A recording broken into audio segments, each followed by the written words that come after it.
The morning mist hung thick over the valley like a shroud, and through it came the sound that would haunt Marcus Thornfield for the rest of his days. It wasn't the usual crack of gunfire or the thunder of hooves that broke the desert silence. It was something smaller, more desperate, a child's cry raw and broken, cutting through the dawn air like a blade through silk. Marcus had been mending fence posts near the creek when he heard it. His weathered hands froze on the barbed wire, his grey eyes scanning the horizon with the practiced wariness of a man who'd lived too long in hostile territory. The cry came again, closer now, and with it the unmistakable sound of pursuit. Horses, at least 3 of them, riding hard across the rocky ground. He dropped his tools and reached for the rifle leaning against the fence post, his movements fluid despite his 53 years. The arthritis in his left knee protested as he crouched low, using the mesquite bushes for cover. Through the thinning mist, he saw them first, the riders, 3 men in dust-covered clothes, their faces grim with the kind of determination that meant killing. They were spread out in a hunting formation, driving something toward the creek. Then he saw her. She couldn't have been more than 12, her small frame stumbling through the sagebrush with the desperate grace of a wounded deer. Her dark hair streamed behind her like a banner, and even from this distance, Marcus could see the tears carving tracks through the dust on her cheeks. She was Apache. That much was clear from her beaded moccasins and the way she moved through the terrain, like water finding its course. The lead rider raised his rifle, taking aim at the child's back. Marcus didn't think. He didn't hesitate. The crack of his Winchester echoed across the valley, and the man pitched forward from his saddle, his shot going wide. The other 2 riders pulled up short, their horses dancing nervously as they searched for the source of the gunfire. "That's far enough," Marcus called out, his voice carrying the authority of a man who'd faced down worse odds than 3 to 1. He stepped out from behind the brush, rifle still smoking in his hands. "Turn around and ride back the way you came." The second rider, a thin man with a patchy beard, spat into the dust. "This ain't your concern, old man. That little savage killed a white family yesterday. We're bringing her to justice." Marcus's eyes never left the men, but he could see the girl in his peripheral vision. She had collapsed behind a boulder, her small chest heaving with exhaustion and terror. There was blood on her torn dress, and her feet were bare and bleeding from running over sharp rocks. "Justice?" Marcus's voice was quiet, but it carried the weight of years spent watching what men called justice in this territory. 3 grown men hunting a child through the desert, that what you call justice. The third rider, older than the others with silver threading his beard, leaned forward in his saddle. "You don't understand, Thornfield. That girl's part of the band that hit the Morrison place, killed Jim Morrison, his wife, and their baby, burned the house to the ground." Marcus felt something cold settle in his stomach. He knew Jim Morrison had traded cattle with him just last month. A good man with a young family, trying to make an honest living in hard country. But as he looked at the trembling child behind the boulder, something didn't add up. "When did this happen?" he asked. 3 days ago, the bearded man replied. "We tracked her band to the cliffs, but most of them got away. She was left behind, probably too slow to keep up." Marcus studied the girl more carefully. She was small even for 12, and there was something about her posture, the way she held her left arm close to her body, that spoke of old injuries. This wasn't a warrior's child, trained for raids and violence. This was a broken bird, and she'd been broken for some time. "You sure she was part of it?" Marcus asked. The older rider's patience was wearing thin. "We found her moccasins, matched prints at the scene. That's enough for us. Now step aside, or we'll go through you." Marcus's finger tightened on the trigger. "No." The word hung in the air like smoke from a funeral pyre.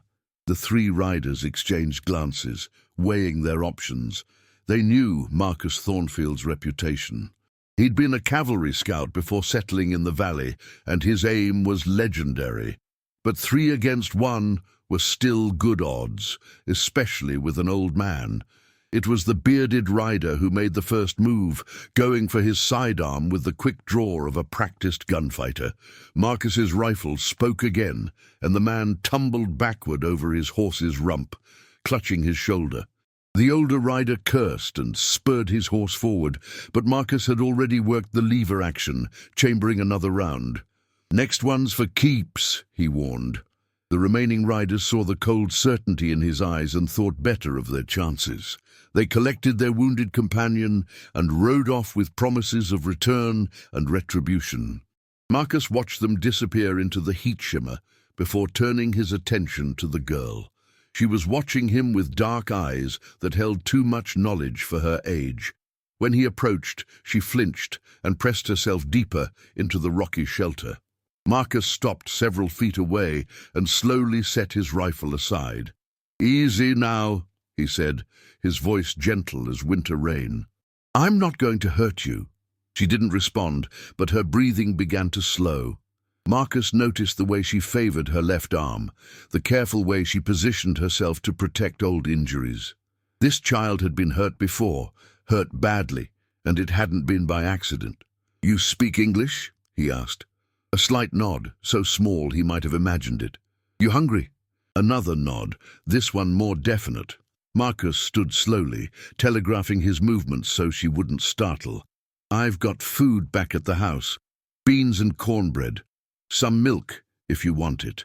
He turned and began walking toward his cabin, not looking back to see if she followed. It was an old tracker's trick, learned from years of dealing with wild things. Sometimes the best way to catch something was to let it follow you.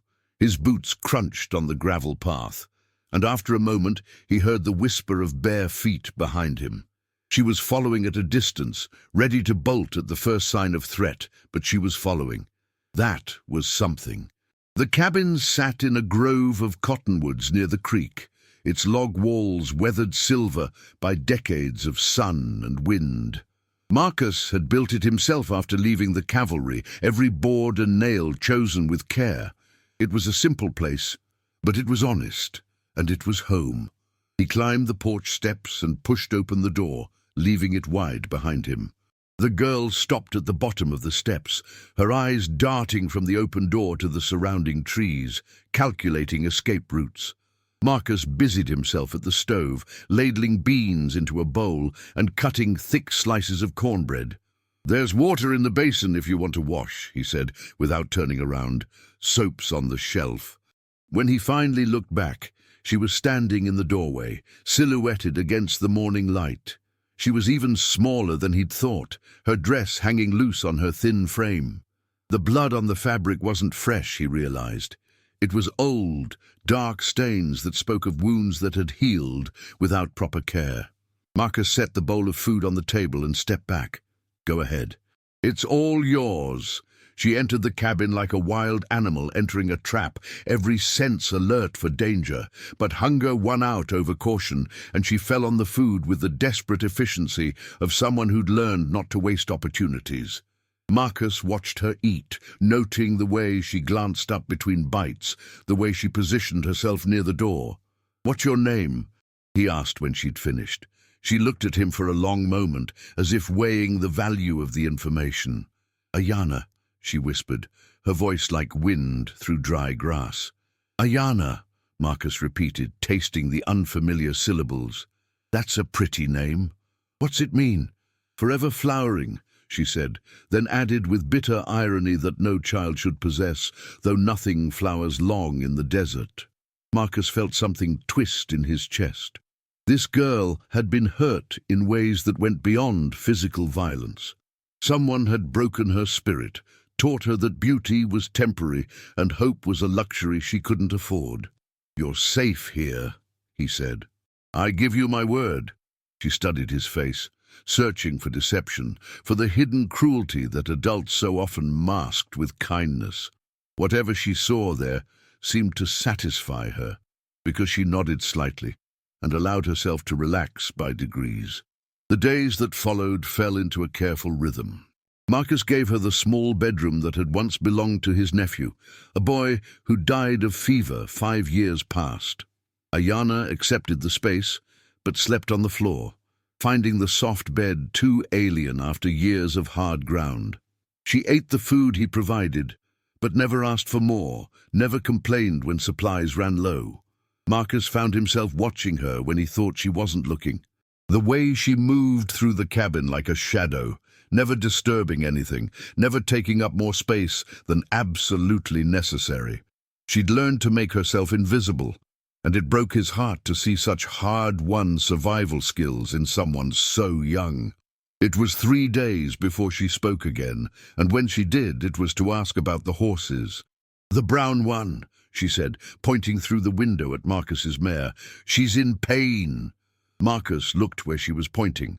Dulcie was standing in the corral, seemingly normal, but as he watched, he noticed the slight favor she gave her left front hoof. It was subtle, the kind of thing only an expert horseman would notice. "How'd you know that?" he asked.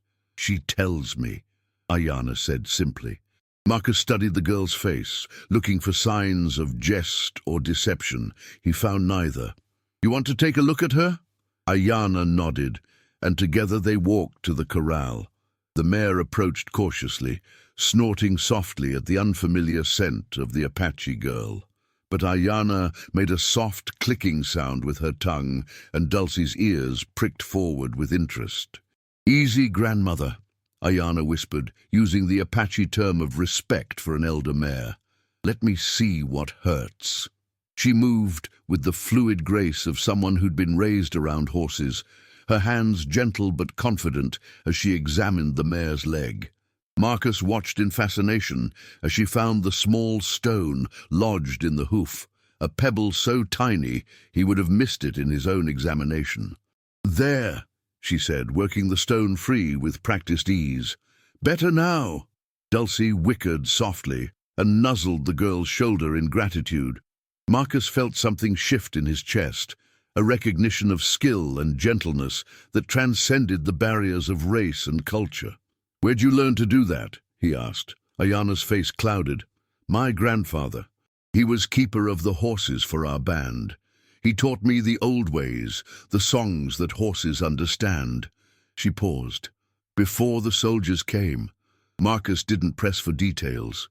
He'd seen enough war to know that some stories were too painful to tell until the teller was ready. Instead, he watched as Aiyana continued to work with Dulcie, her small hands tracing patterns on the mare's neck that seemed to calm the animal in ways he'd never seen before. "Would you like to ride her?" he asked.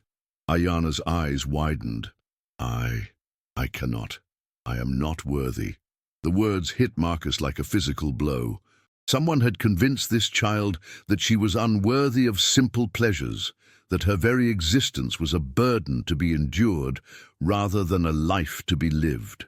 "Who told you that?" he asked quietly. Aiyana's shoulders hunched. "The soldiers, at the reservation. They said Apache children must earn the right to ride by proving they are civilized. I never proved it." Marcus felt a familiar anger building in his chest, the same rage that had driven him to leave the cavalry years ago. He'd seen too much of what passed for civilization in the territories, too many broken promises and casual cruelties inflicted on people whose only crime was being born in the wrong place at the wrong time. "Those soldiers were wrong," he said firmly. "Dead wrong. You want to know what I think makes someone worthy to ride?" Aiyana looked up at him, hope and skepticism warring in her dark eyes. "Understanding," Marcus said. "Kindness, the ability to listen to what the horse is telling you. You've got all of that and more. Hell, you've got more horse sense than most cowboys I know." He opened the gate to the corral and led Dulcie out. "Come on, let's get you up there." It took some coaxing, but eventually Aiyana allowed Marcus to help her onto Dulcie's back. The mare stood perfectly still, as if sensing the importance of the moment. Marcus handed the reins to the girl and stepped back. "Just feel her rhythm," he said. "Don't fight it, let her teach you." Aiyana closed her eyes and took a deep breath. When she opened them again, something had changed. The fear was still there, but it was overshadowed by something else. Wonder. She made that soft clicking sound again, and Dulcie began to walk, her gait smooth and measured. Marcus watched as girl and horse moved together around the corral, their movements gradually synchronizing until it was hard to tell where one ended and the other began. Aiyana's face was transformed, years of pain and weariness melting away to reveal the child she should have been allowed to be. They rode until the sun was high overhead, and when Aiyana finally slid down from Dulcie's back, she was smiling. It was the first time Marcus had seen her smile, and it was like watching the sunrise after a long, dark night. "Thank you," she whispered. "Nothing to thank me for," Marcus replied. "Dulcie chose you as much as you chose her." That night, for the first time since arriving, Aiyana slept in the bed instead of on the floor. Marcus heard her moving around in the small room, heard the soft whisper of her voice as she spoke to someone in Apache. He didn't understand the words, but he recognized the tone, a prayer of gratitude. The next morning brought visitors. Marcus was in the barn when he heard the approach of multiple horses. He grabbed his rifle and stepped outside to find a group of Apache warriors sitting their horses in a loose semicircle around his cabin. They were painted for war, their faces streaked with red and black, their weapons ready. Marcus felt his blood turn to ice. There were at least 30 of them, maybe more, and they all had the hard, weathered look of men who'd been fighting for their lives for too long. At their head sat a man Marcus recognized from wanted posters, Nietzsche, one of the last free Apache war chiefs. "Where is the child?" Nietzsche asked in accented English. Marcus kept his rifle ready, but didn't raise it. "What child?" "Do not play games with me, white man. We know she is here. We have been watching." The cabin door opened, and Aiyana stepped out onto the porch. She said something in Apache, her voice clear and strong. The warriors stirred, and Marcus caught fragments of the conversation. Explanations, questions, the rapid back and forth of people who shared a common language and heritage. Nietzsche dismounted and approached the porch. He was a tall man, lean and hard as jerked beef, with scars that told the story of a lifetime spent in conflict. He studied Marcus with eyes that missed nothing. "The child says you have been kind to her," he said, "that you saved her from the men who would have killed her." "She's just a little girl," Marcus replied. "Didn't seem right to let them hurt her." Nietzsche nodded slowly. In the old days, such kindness would have been repaid with gifts. Horses, perhaps, or good hunting grounds. But these are not the old days. He turned to Aiyana and spoke in Apache. She listened, then shook her head firmly, her small chin jutting out with stubborn determination. The conversation continued, voices rising with emotion. Finally, Nietzsche turned back to Marcus. "She wishes to stay with you. She says you have shown her how to be with horses again, how to remember who she was before the soldiers took her spirit." Marcus felt the weight of 30 pairs of eyes upon him. "What do you want me to say to that?" "I want you to understand what you are choosing," Nietzsche replied. "To keep an Apache child in these times is to paint a target on your back. The soldiers will come, the settlers will come. They will not care that she is innocent, that she has harmed no one. They will see only an Apache, and they will want her dead." "Let them come," Marcus said quietly. Nietzsche studied him for a long moment. "You would fight your own people for her?" "I'd fight anyone who tried to hurt a child in my care," Marcus replied. "Color doesn't matter to me. Right and wrong, that's what matters." The war chief nodded slowly. "In the old days, we would have called you brother. But these are not the old days, and brotherhood is a luxury we can no longer afford." He remounted his horse and gathered his reins. "We will be watching, white man. If harm comes to her, we will know." The warriors wheeled their horses and rode away, disappearing into the desert as silently as they had come. Marcus lowered his rifle and looked up at Aiyana, who was still standing on the porch. "You could have gone with them," he said. She shook her head. "My grandfather's spirit speaks to me in dreams. He says my path lies here, with the horses and the kind white man who remembers how to listen." Marcus felt something shift in his chest, a loosening of bonds he hadn't even realized were there. This child, this broken, beautiful child, had chosen him as surely as he had chosen her. They were family now, bound not by blood, but by something deeper. The recognition of kindred spirits in a harsh and unforgiving world. The weeks that followed were some of the happiest of Marcus's life. Aiyana threw herself into learning everything he could teach her about horses, and in return she taught him things he'd never imagined.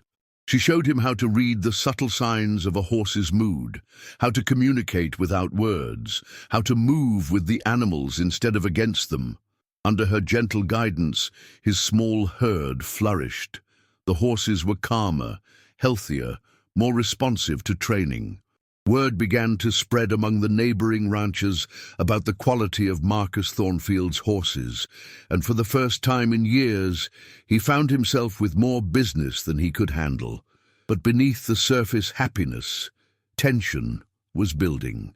The 3 riders he'd faced down that first day had not forgotten their humiliation, and they'd been spreading word about the Apache girl living on his ranch. Marcus began to notice the way conversations stopped when he entered the saloon in town, the way people crossed the street to avoid him. It came to a head on a sweltering afternoon in late August. Marcus was working with a young stallion in the corral when he heard the approach of many horses. He looked up to see a group of 30 or 40 men riding toward his ranch, their faces grim with purpose. At their head rode Sheriff Coleman, a decent man caught between his duty and his conscience. Behind him came the 3 riders from that first day, their faces ugly with the desire for revenge. But it was the third group that made Marcus's blood run cold. A squad of cavalry soldiers, their blue uniforms pristine despite the dust of the trail. "Marcus," Sheriff Coleman called out as they drew rein in front of the cabin, "we need to talk." Marcus set down his training rope and walked over to the fence. "What can I do for you, Sheriff?" "You know why we're here," Coleman replied. "There's been complaints about that Apache girl. Folks are saying she's dangerous, that she's been seen talking to other Indians." "The only Indians she's talked to are the ones who came to check on her welfare," Marcus said calmly. "And last I checked, talking wasn't a crime." The cavalry lieutenant, a young man with the earnest face of someone who'd read too many military manuals, spurred his horse forward. "Mr. Thornfield, I'm Lieutenant Hayes. I have orders to take the girl into custody for questioning regarding the Morrison massacre." Marcus felt his jaw tighten. "What evidence do you have that she was involved?" "Her moccasins were found at the scene," Hayes replied. "That's evidence enough." "Moccasins like 1,000 other Apache children wear," Marcus countered. "That's not evidence. That's prejudice." The bearded rider, his arm still in a sling from their last encounter, leaned forward in his saddle. "She's Apache, ain't she? That's all the evidence any decent man needs." Abraham, Marcus looked at the faces surrounding him, seeing the fear and hatred that had poisoned so many in the territory. These weren't bad men, most of them. They were scared men, men who'd seen too much violence and death, who'd learned to strike first and ask questions later. "She's a child," Marcus said quietly. "A broken, frightened child who's never hurt anyone. You want to hang her for the crime of being born Apache?" "We're not going to hang her," Lieutenant Hayes said. "She'll be taken to the reservation, where she belongs."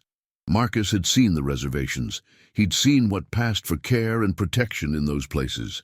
Sending Aiyana there would be a death sentence, just a slower one than a rope. "No," he said. The word hung in the air like a challenge. The men shifted in their saddles, hands moving toward weapons.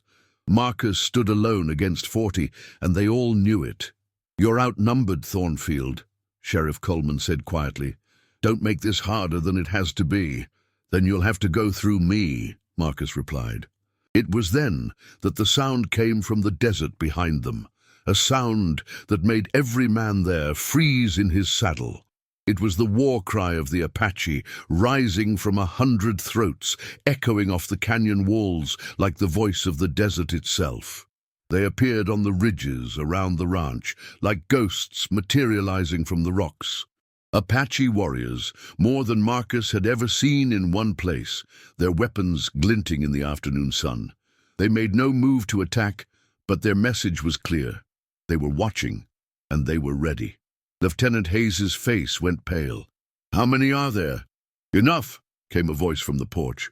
Everyone turned to see Aiyana standing there, no longer the frightened child Marcus had rescued, but a young woman with the bearing of nobility. "My grandfather was a chief. My father was a war leader. I am the last of their line, and my people have come to honor that." She walked down the steps with the dignity of a princess, her head high despite the guns trained on her. "You want to take me? Then you will have to fight 300 Apache warriors to do it. But know this, the man who saved me, who taught me to ride again, who showed me that not all white men are cruel, he is under our protection now. Harm him, and you will answer to Nietzsche himself." The silence that followed was deafening. 40 armed men faced with the prospect of fighting 300 Apache warriors was no contest, and everyone knew it. The cavalry had learned the hard way that the Apache were the finest guerrilla fighters in the world, and 300 of them could disappear into the desert and emerge to strike whenever they chose. Sheriff Coleman was the first to break the silence. "This is not over, Thornfield. You can't keep her here forever." "Maybe not," Marcus replied, "but I can keep her safe as long as she wants to stay." The posse began to withdraw, the men's faces reflecting their frustration and defeat. Lieutenant Hayes was the last to go, his young face troubled by the complexity of a situation his military training hadn't prepared him for. As the dust settled, Marcus looked up at the ridges where the Apache warriors still waited. Nietzsche appeared on the porch, as if he'd materialized from the air itself. "You stood alone against 40 men, the war chief said. "That takes courage." "It takes stubborn foolishness," Marcus replied, "but some things are worth being foolish about." Nietzsche smiled, the first time Marcus had seen such an expression on the warrior's face. "My people have a saying, the mountain that stands alone is the strongest of all. You are such a mountain, Marcus Thornfield." He turned to Aiyana, who had remained standing in the yard throughout the confrontation. "You have chosen well, granddaughter. This man has the heart of a warrior, even if his skin is white." Aiyana nodded, tears streaming down her cheeks. "He saved me, grandfather. Not just from the men who would have killed me, but from the darkness in my own heart." Nietzsche placed a weathered hand on her shoulder. "Then he has given you the greatest gift of all, the freedom to choose your own path." He looked back at Marcus. "We will not forget this debt. If you ever have need of us, send word." The war chief and his warriors melted back into the desert, leaving Marcus and Aiyana alone in the gathering dusk. They stood together in the yard, the silence between them comfortable and profound. "Why did you do it?" Aiyana asked finally. "Why did you risk everything for me?" Marcus considered the question, thinking of all the reasons he could give. Because she was a child, because it was right, because someone had to stand up to the madness that was consuming the territory. All of these were true, but none of them were the whole truth. "Because," he said finally, "the moment I saw you running through that desert, I knew you were meant to be here. Not just safe, but here, with me, with the horses. You belong here, Aiyana. This is your home." She looked up at him, this man who had given her back her name, her dignity, her connection to the animals she loved. "My true name," she said softly, "is Aiyana Nalnish. It means forever flowering in the moonlight. My grandfather gave it to me because he said I would bloom even in the darkest places." Marcus smiled, understanding finally dawning. "And you have. You've bloomed here, in this desert, in this life we've made together." As the years passed, the story of the rancher who stood alone against 40 men to protect an Apache child became legend in the territory. Some told it as a tale of courage, others as a cautionary story about the dangers of trusting the wrong people. But for Marcus and Aiyana, it was simply the beginning of a life built on the radical idea that family wasn't about blood or color, but about the choice to love and protect one another. Aiyana grew into a beautiful young woman, her gift with horses becoming legendary throughout the territory. She trained animals that others called unbreakable, gentled wild mustangs with nothing but patience and understanding. The horses she trained were sought after from Texas to California, and the ranch prospered beyond Marcus's wildest dreams. But more than that, she brought joy to a life that had known too much sorrow. Marcus watched her grow and learn, saw her overcome the trauma of her early years to become a strong, confident woman who moved through the world with the grace of someone who knew her own worth. On the morning of her 18th birthday, as they worked together in the corral with a young mare that had been deemed untrainable, Aiyana turned to Marcus with a smile that rivaled the sunrise. "Do you ever regret it?" she asked. "Taking me in, I mean. Making enemies of half the territory?" Marcus looked at her, this woman who had become his daughter in every way that mattered, and felt his heart swell with pride and love. "Regret it? Aiyana, you're the best thing that ever happened to me.